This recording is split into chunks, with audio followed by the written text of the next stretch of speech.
সাল 2008, পশ্চিমবঙ্গের মসনদে তখন সিপিআইএম সরকার। অন্যদিকে সিপিআইএম এর সঙ্গে বিরোধী দলগুলো চলছিল জমি দখলের আন্দোলন, সিঙ্গুর আন্দোলন।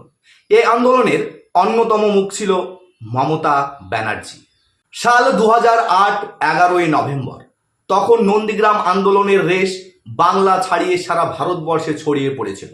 তখন মমতা ব্যানার্জি একটি সভামঞ্চ থেকে জনগণের উদ্দেশ্যে ভাষণ দিয়েছিল এবং জনগণকে প্রতিশ্রুতি দিয়েছিল, আমরা ক্ষমতায় এলে 6 মাসের মধ্যে শিল্প গড়ে দেখাবো।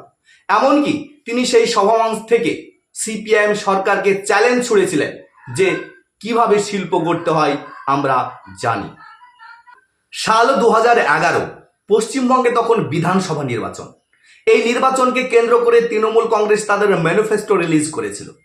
এই ম্যানিফেস্টোতে তৃণমূল কংগ্রেস জনগণের উদ্দেশ্যে একাধিক প্রতিশ্রুতি রেখেছিল, তার মধ্যে অন্যতম ছিল শিল্প। এমনকি 2011 সালের বিধানসভা নির্বাচনের ম্যানিফেস্টোতে তৃণমূল কংগ্রেসের মূল বক্তব্য ছিল কৃষি, শিল্প, শিক্ষা, শাস্ত্র, সংস্কৃতি আর সুশাসন। এর পাশাপাশি ম্যানিফেস্টোতে তাদের একটি মূল স্লোগানও ছিল, কৃষি আমাদের প্রেরণা, শিল্পই আমাদের চেতনা। অর্থাৎ 2011 সালের বিধানসভা নির্বাচনে তৃণমূল কংগ্রেস শিল্পকে যথেষ্ট গুরুত্ব দিয়েছিল, অর্থাৎ শিল্প গড়ার প্রতিশ্রুতিও দিয়েছিল জনগণকে।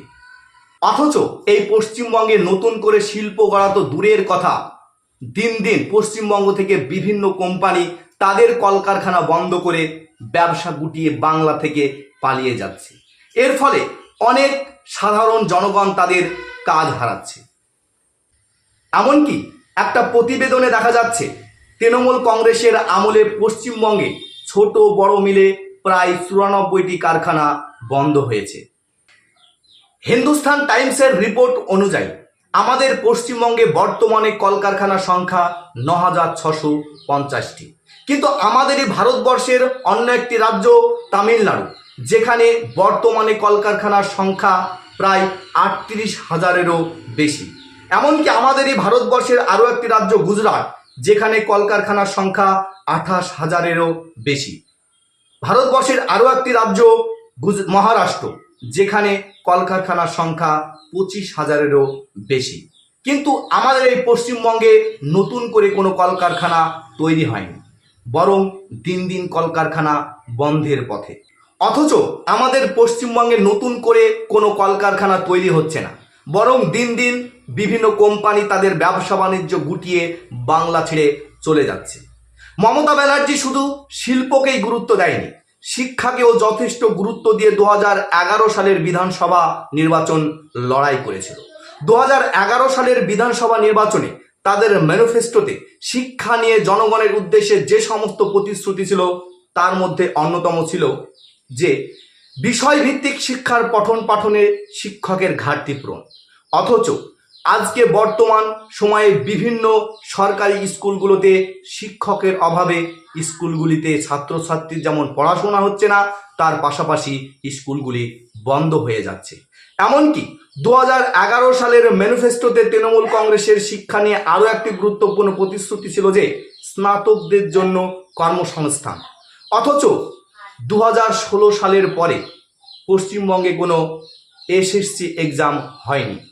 এমনকি পশ্চিমবঙ্গে অন্যান্য যে সমস্ত পরীক্ষাগুলো হচ্ছে, সেই সমস্ত পরীক্ষাগুলোতে প্রশ্নপত্র ফাঁস, নয়তো প্রচুর টাকা দিয়ে বিভিন্ন ছাত্রছাত্রীকে তাদের চাকরি নিতে হচ্ছে। এর ফলে যোগ্যরা চাকরি পাচ্ছে না, অযোগ্যরা চাকরি পেয়ে যাচ্ছে। তাই মমতা ব্যানার্জি দিনের পর দিন সাধারণ জনগণকে প্রতিশ্রুতি দিয়েছে, কিন্তু সেই প্রতিশ্রুতি কিন্তু অনেক ক্ষেত্রেই রাখতে ব্যর্থ হয়েছে। তৃণমূল কংগ্রেস শিক্ষা বিষয়ে নানান রকম প্রতিশ্রুতি দিয়ে যেখানে ক্ষমতায় এসেছে, সেখানে শিক্ষামন্ত্রী জেলে। তাই মমতা ব্যানার্জি তিনি যে সমস্ত প্রতিশ্রুতি দিয়ে ক্ষমতায় এসেছে বা জনগণকে বারবার শিল্প শিক্ষা নিয়ে প্রতিশ্রুতি দিয়েছে, কিন্তু সেই প্রতিশ্রুতি দিয়েই গিয়েছে, তিনি কথা দিয়ে কথা রাখেন।